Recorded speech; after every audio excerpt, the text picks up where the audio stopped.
अब bank, railway, SSC एवं अन्य प्रतियोगिता परीक्षा के लिए 25 वर्षों से अनुभव प्राप्त शिक्षक आनंद कुमार कर्ण द्वारा एक कदम सफलता की ओर। अपनी सफलता सुनिश्चित करने हेतु आइए आज ही ज्वाइन करें कर्ण क्लासेस, नाग मंदिर, मिश्रा टोला, दरभंगा।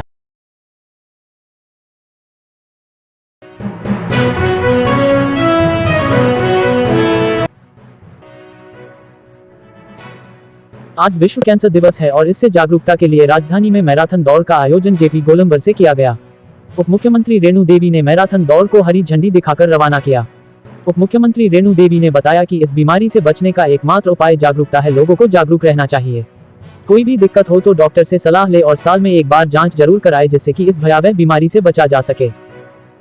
आयोजित की प्रभात फेरी की शुरुआत हो चुकी है।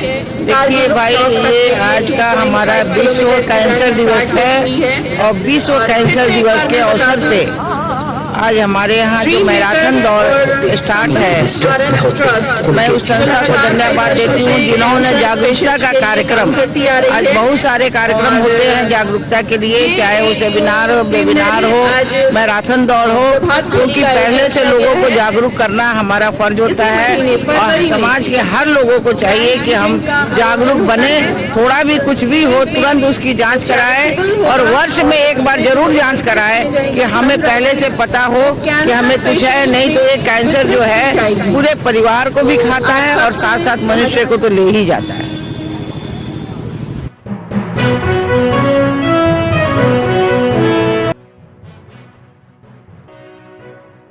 बिहार के सबसे बड़े शराब माफिया में से एक अजीत को पुलिस मुख्यालय की मद्य निषेध विभाग की विशेष टीम ने हरियाणा के पानीपत से गिरफ्तार किया है। आज अजीत को विशेष टीम लेकर पटना पहुंची। शराबबंदी के बाद अजीत पूरे बिहार में हरियाणा में बैठकर एक बड़ा गैंग बनाकर शराब की डिलीवरी करता है। फिलहाल इसके अकूत संपत्ति के बारे में पुलिस और आर्थिक विभाग की टीम पता करने में जुटी है। अजीत पिछले 2 सालों से हरियाणा में रहकर एक बड़ा गैंग बनाकर बिहार के कई जिलों में हर महीने करोड़ों की शराब भेजता था और इससे उसने अकूत संपत्ति बनाई है। फिलहाल इस पूरे मामले में आईजी मद्य निषेध के निर्देश पर एक विशेष टीम हरियाणा के सोनीपत में कई दिनों से कैंप कर रही थी और अजीत की गिरफ्तारी हुई है। फिलहाल अजीत को लेकर टीम गुप्त स्थान पर चली गई है और उससे पूछताछ की जा रही है। उसे पूछताछ के दौरान शराब माफिया से जुड़े कई अहम खुलासे होने की संभावना है। पटना रुपेश हत्याकांड में पुलिस के खुलासे को लेकर ब्रह्मर्षि समाज के कई दलों के राजनेता राजभवन पहुंचे और राज्यपाल से मुलाकात की और रुपेश हत्याकांड में पुलिस के खुलासे पर असंतोष जाहिर करते हुए उच्च स्तरीय या सीबीआई जांच की मांग की। मुलाकात के दौरान राज्यपाल से मिलने प्रतिनिधिमंडल में पूर्व मंत्री रामजतन सिन्हा, पूर्व मंत्री सुरेश शर्मा, अवनीश कुमार सिंह, वीणा शाही, मंत्री अजीत कुमार सहित कई लोग मौजूद थे। वहीं इस मामले में ज्ञापन सौंप लौटे पूर्व मंत्री रामजतन सिंह ने कहा कि ये किसी बड़े ब्यूरोक्रेट्स को बचाने की साजिश हो रही है। इस मामले में पुलिस की ओर से जो बयान दिए गए थे कि इस मामले में कॉन्ट्रैक्ट किलरों ने हत्या को अंजाम दिया है, उस पर पर्दा डालने की कोशिश की जा रही है। उसको बड़े ही कारगर ढंग से उठाया था और बिहार के डीजीपी ने यार हम कुर्सी लगा के कर रहे हैं, फिर भी ये संगीन मामला है, सेंसिटिव मामला है, ये हम 2 दिन के बाद उजागर करेंगे। उसके बाद उन्होंने कहा इसमें कॉन्ट्रैक्ट किलर का इस्तेमाल किया गया है, इसलिए अरेस्ट करने में थोड़ा समय लग रहा है और पटना से गुजरात तक 200 स्थानों पर छापेमारी का पुलिस ने दावा किया। लेकिन कल जो कुछ हुआ वह खोदे पहाड़ निकली चूहिया। अरे नीचे करो ना यार। व्यक्ति को जिस युवक को सामने लाया गया,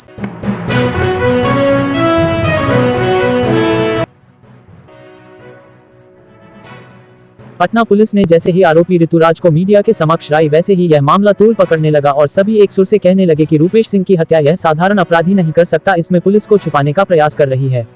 रुपेश हत्याकांड के खुलासे पर सरकार गिर गई है। विपक्ष के नेता इसे रोड रेज की घटना मानने से इनकार कर रहे हैं। पूर्व सांसद पप्पू यादव ने भी इस मामले पर खुलासे किए। रुपेश मामले में पूर्व सांसद पप्पू यादव ने डीजीपी से सवाल किया है। पूर्व सांसद ने कहा, आपने कहा कि शूटर इन्वॉल्व है, तो क्या ऋतुराज शूटर है? तो उसे हायर किसने किया? यदि ऋतुराज ने मारा है तो वो बहुत बड़ा सरगना है। रोड रेज के चलते ऋतुराज ने कत्ल नहीं किया है।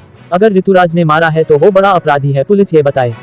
रुपेश के परिजन भी ये मानने को तैयार नहीं है। पूर्व सांसद ने कहा कि सीसीटीवी फुटेज कहां है? ऋतुराज के मामले में बड़े लोगों को बचाया जा रहा है और प्रशासन ने सही खुलासा नहीं किया है। मामले को दबाया गया है। जो भी जांच हुआ है उसे पब्लिक डोमेन में लाया जाए। वो बिल्डर कौन है जिससे ऋतुराज के बारे में जानकारी मिली, पुलिस उसके बारे में बताए। रोड रेज की घटना नहीं है, पर्दे के पीछे कौन है पुलिस ये बताए। रोड रेज की घटना डराने के लिए होती है, मारने के लिए नहीं। पुलिस द्वारा साउथ इंडियन फिल्म की पटकथा लिखो गई है। एसएसपी किन के दबाव में है, वही पूर्व सांसद ने सीबीआई जांच की मांग की। 4 घंटा अपराधी बैठ नहीं सकता, गोवा की खबर कैसे मिली? और यदि पहली बार शूटर है तो वो डरा के या गोली चला के भागना चाहेगा। लगातार उससे पूछा गया कितनी गोली चली तो बोला नहीं, फिर बोला तो 4-5 थी। उसका कोई और गोली चला है कि नहीं तो नहीं जानते हैं। और 6 के 6 गोली वो उन्होंने सीधा सटा के एक ही जगह मारा। रोडवेज की घटना में कोई अंतिम मार देने के लिए नहीं मारता है, या तो डराने मारेगा या तो अपनी खुन्नस के लिए।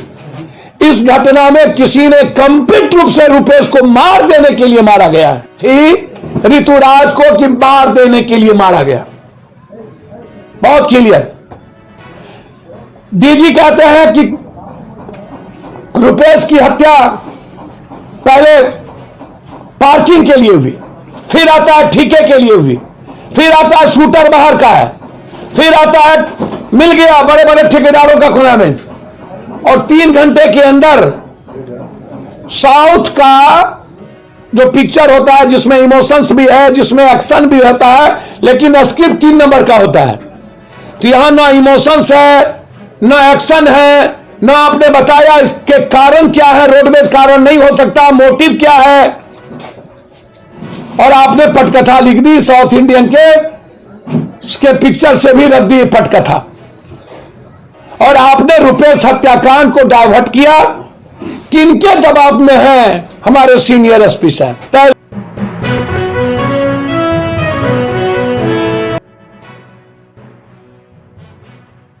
विश्व कैंसर दिवस के मौके पर पटना सिटी के अगमकुआं स्थित एनएमसीएच में सेमिनार का आयोजन किया गया, जहां डॉक्टरों ने कैंसर के प्रति लोगों को जागरूक भी किया। वहीं इस सेमिनार का उद्घाटन दीप प्रज्वलित कर किया गया। इस मौके पर एनएमसीएच के अधीक्षक डॉक्टर विनोद कुमार सिंह समेत WHO की टीम एवं यूनिसेफ की टीम मौजूद रही। जहां एनएमसीएच के एसोसिएट प्रोफेसर डॉक्टर अनिता कुमारी ने बताया कि समय रहते कैंसर का इलाज संभव है। पौष्टिक आहार, नियमित व्यायाम एवं चिकित्सक परामर्श से कैंसर जैसे बीमारी से निजात पाया जा सकता है।